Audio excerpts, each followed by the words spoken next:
네, 안녕하세요. 네, 고드 클래스의 이가람 매니저입니다.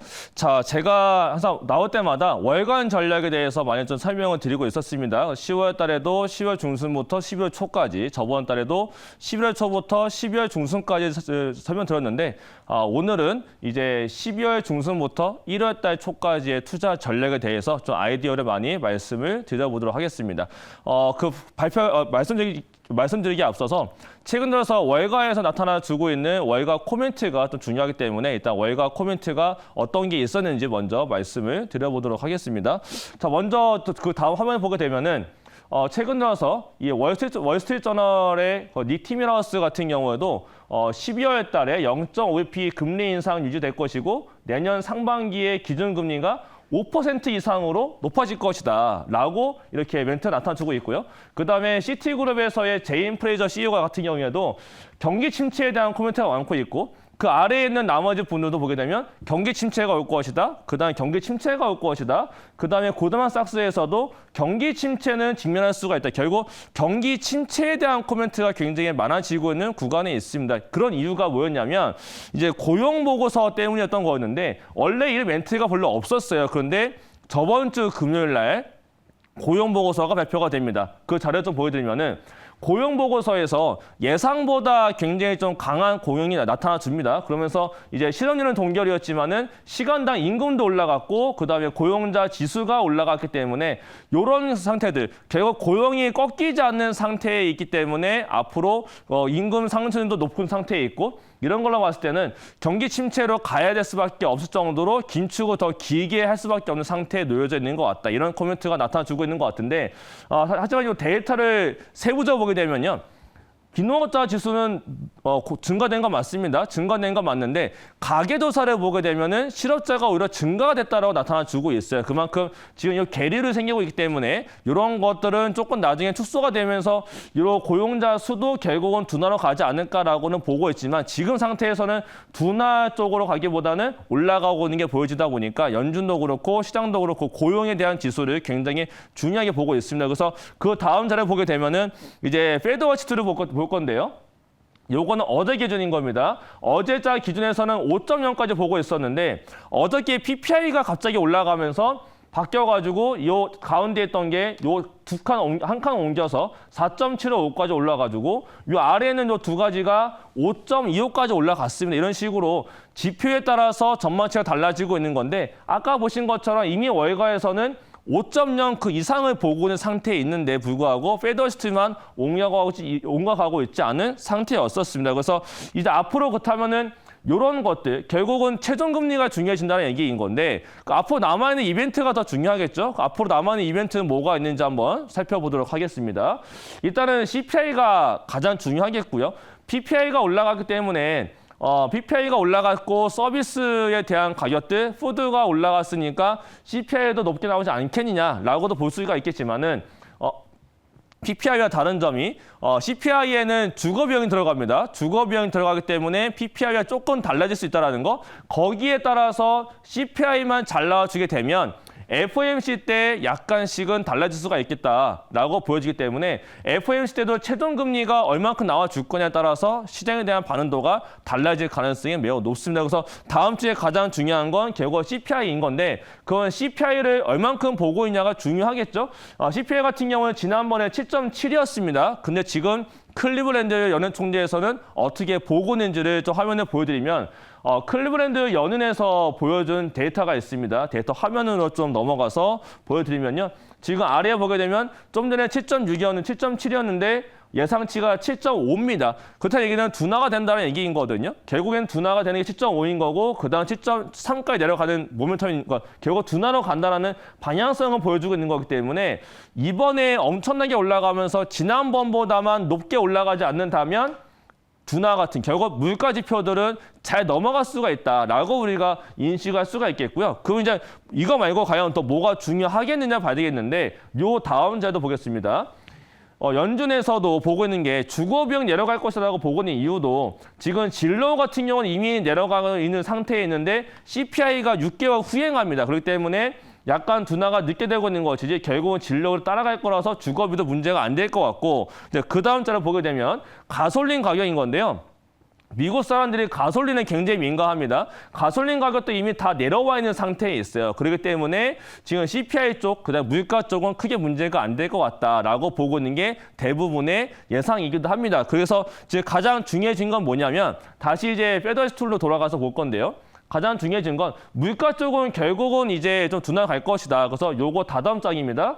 다다음 넘어가게 되면 요겁니다. 이제 물가 지표에 대한 중요도는 조금씩 떨어지고 있어요. 그래서 어저께 PPI가 예상치 상회했음에도 불구하고 지수가 큰 폭으로 빠지지 않았단 말이죠. 그러고 봤을 때 물가 지표는 중요하지 않고 지금 얘보다는 중요도가 떨어지고 있기 때문에 이제 중요한 건 고용과 최저금리가 어디까지 올라갈 것이냐. 이번에 그냥 고용 같은 경우는 매주 목요일마다 발표되는 것도 있고 매월 초에 발표가 되는 거 있고요. 최저금리 이번에 FOMC에서 과연 5.25 찍어줄 것이냐, 5.5까지 볼 것이냐, 그 이상 만약에 5.75까지 본다면은 여기서는 조금은 시장이 충격을 받을 가능성도 존재하기도 합니다. 자, 그럼 이런 상태에서 우리 시장이 이제 과연 반등을 할 것이냐, 아닐 것이냐 그 위치를 좀 잘 봐야 될 필요가 있겠습니다. 그 차트를 제가 갖고 왔는데 한번 보겠습니다. 요건 제가 저번 달 나와가지고 한 달 전부터 이만큼 올라갔습니다라고 했던 게 11월 12일이었습니다. 그때 제가 뭐라 말씀드렸냐면 달러 환산 차트로 봤을 때는 이제 코스피는 이만큼 올라왔는데 그 당시에 봤을 때 달러로 봤을 때는 달러는 외국인 입장에서는 20%가 올라왔던 한 달이었습니다라고 말씀드렸죠. 그렇기 때문에 이때는 외국인들의 환차익을 노린 투기세로 들어왔으니까 더 이상의 큰 상승을 바라기보다는 박스권으로 갈 가능성이 높다라고 설명을 드렸습니다. 자, 그 결과 이번 달에 한 달 동안 어떻게 흘러갔냐면 그 다음 자료 보게 되면요. 여기서 이제 달러가 내려오고 이렇게 달러원 자체가 많이 내려온 상태였기 때문에 이 환차익을 노리고 들어왔던 거였는데 더 이상 달러 환율이 더 큰 폭으로 안 떨어집니다. 그렇다 보니까 지금 지수가 약간 박스권으로 가고 있는데 그 자료도 갖고 왔으니까 다음 자료도 넘어보면요. 이렇게 한 달 동안 코스피는 이제 한 달 동안에 마이너스 5.3%가 내려갔습니다. 근데 달러원 같은 경우에는 더 이상 이 저가 자리를 깨지 않고 있고 위아래 많이 움직이고 있어요. 그래서 외국인이 보고 있는 달러원 차트를 보여드리면 달러원과 환산된 코스피 차트 같은 경우는 우리와 다르게 마이너스 1.6입니다.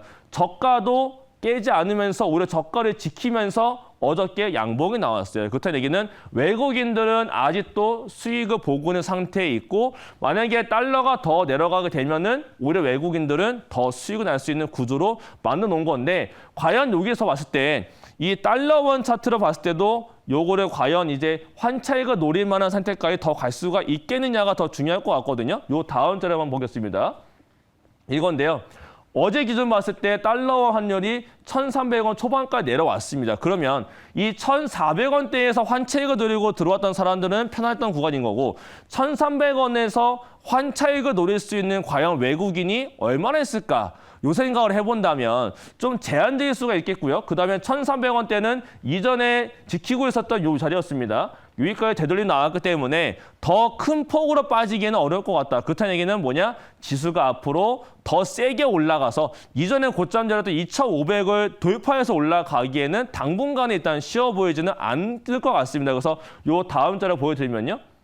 달러 인덱스 자체도 많이 내려와 있는 상태에서 달러 자체도 큰 폭으로 내려가기에는 이전 자리까지 되돌림 나왔기 때문에 FOMC와 CPI 때 엄청난 결과를 보여줘서 그때 달러가 내려간다면 우리나라도 기술적 반등이 조금 더 이어질 것이고 그렇지 않다면 기술적 반등을 보여주다가 말고 박스권에 대한 움직임을 좀 생각을 해봐야 될 필요가 있겠습니다. 자, 이제 그 다음 자로 넘어가서요.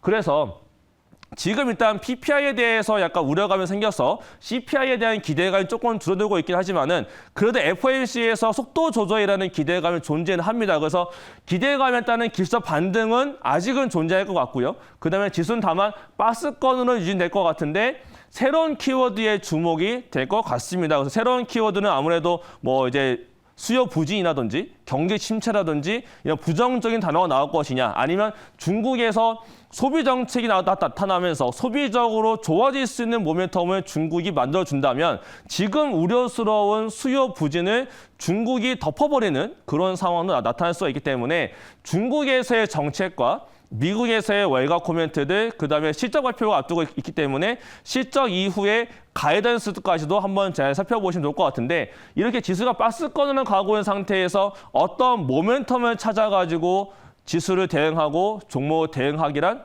쉽지가 않습니다. 그래서 제가 가지고 나온 게 뭐냐면 이벤트 거래가 있는 종목들은 결국은 지수와 상관없이 갑자기 이벤트 뉴스가 나오면서 단기적으로 올라가는 경우가 좀 생기고 증시가 흔들릴 때 이벤트를 앞두고 저가 매수가 들어가는 종목들이 있습니다. 그렇기 때문에 그 이벤트 거리 세 가지 갖고 나왔는데 좀 빠르게 말씀을 드려보도록 하겠습니다. 첫 번째가 뭐가 있냐면 이벤트 거리는 일단은 뭐 JP모간 스퀘어도 있겠고요. 네, 요 다음 겁니다. 예, 여기 CS 2023이 일단 열리고 그 다음에 JP모건 헬스케어 컨퍼런스가 열리고요. 마지막으로 있는 게 이제 그 인텔 제논 스케일러블이 있는데 이거는 쉽게 말해서 사파이어 레피지인 겁니다. 요거 하나하나 좀 말씀을 드려보도록 하겠습니다. 첫 번째로 CS 2023인데 내년 1월 3일에서 4일 날 사전 미디어 데이가 열리고 그 다음에 1월 5일에서 8일 날 정규 행사가 열립니다. 이때 핵심 키워드 5개의 주제가 선정되어져 있는데 모빌리티가 있고 그다음에 트랜스포테이션, 디지털에스가 있고 그다음에 웹 3.0과 메타버스가 있고요. 그다음에 지속 가능성, 인간 안보 이렇게 있습니다. 그래서 보게 되면 메타버스와 웹 3.0은 말 그대로 메타버스, 그다음에 XR 기기, VR 기기 관련된 내용이 있고요. 그다음에 디지털에스 같은 경우는 이제 사람의 생체 신호를 인식을 해서 측정하는 웨어러블 기기 쪽도 여기에 해당이 된다라고 합니다. 그 외에도 보게 되면 결국은 로봇 쪽도 있고요. 우주항공도 들어가게 되고 그다음에 드론도 있고 자율주행도 있는데 그 관련된 종목을 보게 되면 최근에 많이 올라갔었던 뉴프레스와 선일시스템, 나무가가 대표적인 종목이 되겠고 그 외에는 로봇 쪽을 본다면은 에지 쪽이 또 참가하기 때문에 에지 관련을 본다면 로보티즈와 로보스타가 있겠고요. 그다음에 최근 들어서 여기에 기조연설로 미국에서의 농기계 업체가 참여해가지고 농기계 관련해서 자율주행 내용이 좀 있습니다. 그렇기 때문에 그 관련주를 본다면은 뭐 대동이나 TYM 이런 종목들도 이슈화가 되면서 올라갈 가능성이 더 있는 거니까 증시가 좀 흔들린다 싶을 때는 이렇게 이벤트 관련된 종목들을 관심 종목에 넣어주고 수급과 지수 또 종목에 대한 상황을 보시면서 한번 단기적으로 관심 있게 보시면 좋겠고요. 자, 그 다음을 보게 되면 요건 좀 많이 알고 계시만 내용인 겁니다. DDR5 관련된 사파이어 레피지인 건데 공식적으로 인텔이 한 번 더 언급을 했습니다. 인텔 데이터 센터 관련해가지고 데이터 센터향 여기 4세대 제논 스케일러블에 발표할 게 있다. 그게 내년도 1월 10일 날 한다라고 다시 한 번 더 공식화가 됐습니다. 그렇기 때문에 이거 앞두고서 최근에 반도체들이 한 번 더 올라가 준다면 아니면 특히 다다음 주 월 말에 마이크론 테크놀로지 실적 발표가 있는데 그 이후에 반도체가 올라가 준다면 이 DDR5 향에 대한 기대감이 들어가면서 제가 아래에다가 적어드린 이런 종목들이 관심도가 더 올라갈 수가 있을 것 같은데요. 이 중에서도 DDR5의 노출도가 높은 종목은 또 별도로 있습니다. 그 다음 장을 보게 되면 DDR5에서 지금 매출 관련 비중이 가장 높은 기업이 TAB가 DDR5 관련해서는 가장 매출 비중이 높다라고 나와주고 있고요. 그다음에 수동 부품 쪽에서는 아비코전자가 가장 높다라고 나와주고 있습니다. 그렇기 때문에 관심 있게 볼 만한 거는 ISC 테스트 관련 종목들과 그다음 아비코전자, TAB가 있고 추가적으로 더 본다면은 마이크로 컨텐솔이나 아니면 대덕전자 이런 종목들이 앞으로 더 좋아질 수 있는 모멘텀 거리가 나올 수가 있는 거니까 약간 지금 사실 반도체 종목 중에서 반도체가 턴 어라운드가 안 되기 때문에 이러한 종목들 차트 보시게 되면은 옆으로 기어가고 있습니다. 횡보하는 규관이 있는 건데 횡보 이후에 올라간다면 이런 모멘텀이 붙으면서 올라갈 수가 있는 종목군인 거니까 다시 한 번 더 관심 있게 보실 필요가 있겠고요. 자, 마지막입니다. 이제 마지막 이벤트 거래는 보통 제약바이오에 대한 기대감이 많이 지금 없어지고 있는 구간이 있는데 지금 여기 JP모건 헬스케어가 있습니다. 여기 위에가 제목 잘못 나온 거고요. 이건 JP모건 헬스케어입니다.